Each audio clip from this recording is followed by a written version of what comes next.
Kalian pasti sering kan lihat video orang lagi jalan kaki, dan tujuannya itu sangat mulia, yaitu untuk pergi ke Tanah Suci.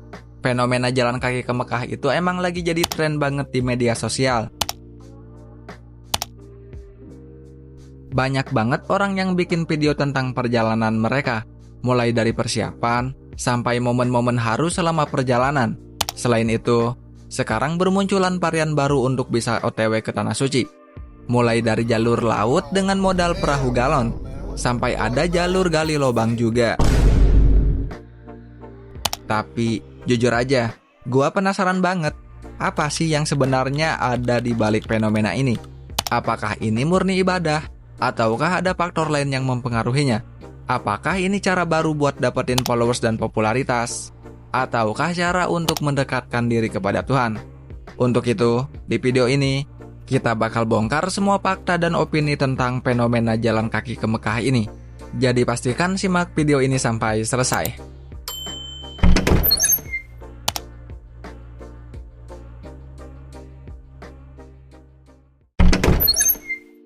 Secara teoritis, perjalanan jalan kaki ke Mekah tanpa persiapan mungkin saja dilakukan. Tetapi dalam praktiknya, hal ini sangat tidak disarankan dan penuh dengan risiko yang sangat tinggi. Hal ini yang mungkin bisa dikatakan janggal oleh sebagian netizen. Karena ya para pelaku tidak memiliki persiapan yang matang.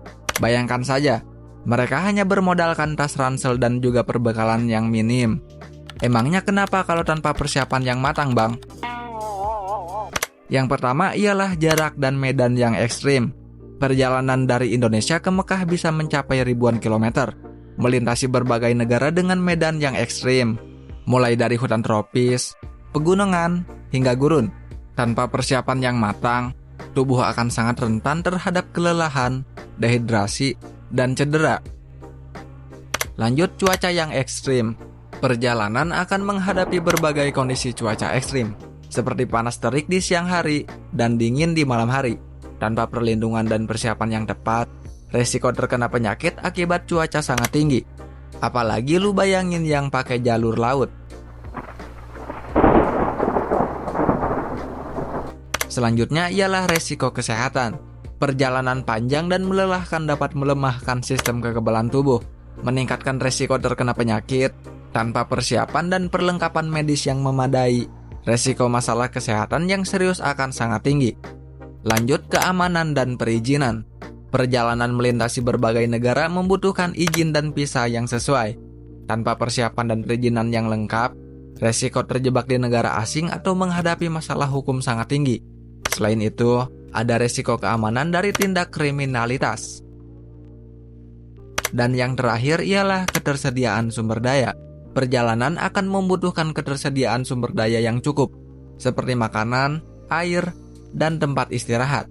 Tanpa persiapan yang matang, resiko kekurangan sumber daya akan sangat tinggi.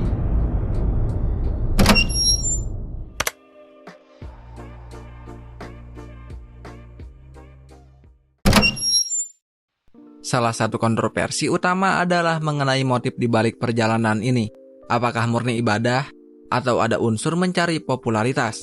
Bahkan, beberapa pihak mencurigai adanya eksploitasi agama demi konten media sosial atau penggalangan dana. Salah satu aspek yang paling dipertanyakan adalah klaim bahwa perjalanan dilakukan sepenuhnya dengan berjalan kaki.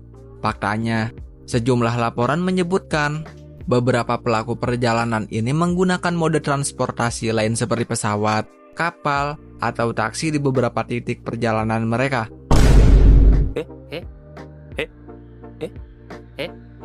Hal tersebut membuat publik semakin skeptis terhadap keaslian perjalanan dan tujuan sebenarnya dari fenomena ini. Bahkan, tidak sedikit yang menganggap hal ini sebagai ngemis online varian baru.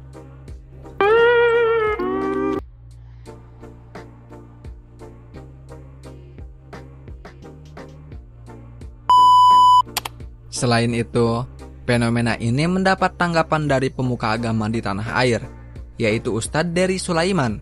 Beliau mengatakan bahwa pergi ke Mekah dengan berjalan kaki sudah dilakukan sejak lama, dan memang tidak ada larangan jika memang mampu melakukannya. Namun, tokoh agama tersebut menegaskan bahwa perjalanan ke Tanah Suci haruslah dengan niat ibadah yang benar. Jangan sampai hanya untuk sekedar mendapat gift dan followers di media sosial. Gua sudah coba research tentang fenomena ini, dan ternyata ditemukan sebuah motif yang emang membuat SDM rendah di Konoha melakukan jalan kaki menuju Tanah Suci. Hal itu ialah FOMO. Jadi, opini ini diutarakan oleh Ed Rahadian Paus, yang mengatakan 90% dari fenomena ini ialah hanya sensasi. Dan juga gua udah buka pot untuk fenomena ini. Hasilnya 94% menjawab fenomena ini hanya untuk mencari viralitas. Dan ya gua tahu pasti kalian bilang, data itu kan gak valid bang. Ya emang gak valid, cuma ini untuk sebagai patokan aja dari fenomena ini. Yang emang mayoritas dari opini publik mencurigai fenomena ini sebagai ajang pencarian sebuah sensasi. Jadi untuk selebihnya balik lagi ke diri masing-masing.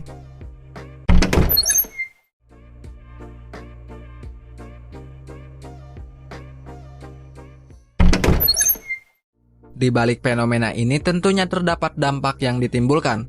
Sebagian dari mereka meninggalkan keluarga demi perjalanan kaki ke Tanah Suci ini. Setidaknya ada 2 poin yang menjadi dampak dari fenomena ini. Yang pertama ialah dampak emosional. Kekhawatiran dan ketidakpastian adalah perasaan umum yang dirasakan oleh keluarga. Mereka cemas akan keselamatan dari orang yang mereka cintai. Rasa rindu dan kesepian juga menjadi bagian dari dampak fenomena ini. Yang terakhir ialah dampak finansial. Dalam beberapa kasus, kepala keluarga yang melakukan perjalanan ini adalah pencari nafkah utama. Kepergian mereka dapat menyebabkan kesulitan keuangan bagi keluarga yang ditinggalkan.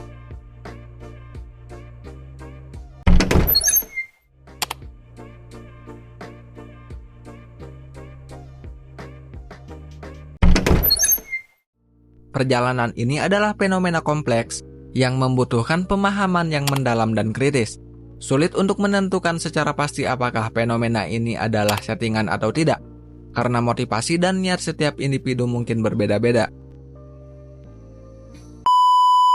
Penting bagi kita untuk bersikap kritis dan tidak mudah percaya pada semua informasi yang beredar di media sosial. Koreksi jika ada pembahasan yang salah, atau mungkin kalian memiliki pendapat berbeda. Boleh banget untuk tambahkan di kolom komentar di bawah ini. Thanks for watching.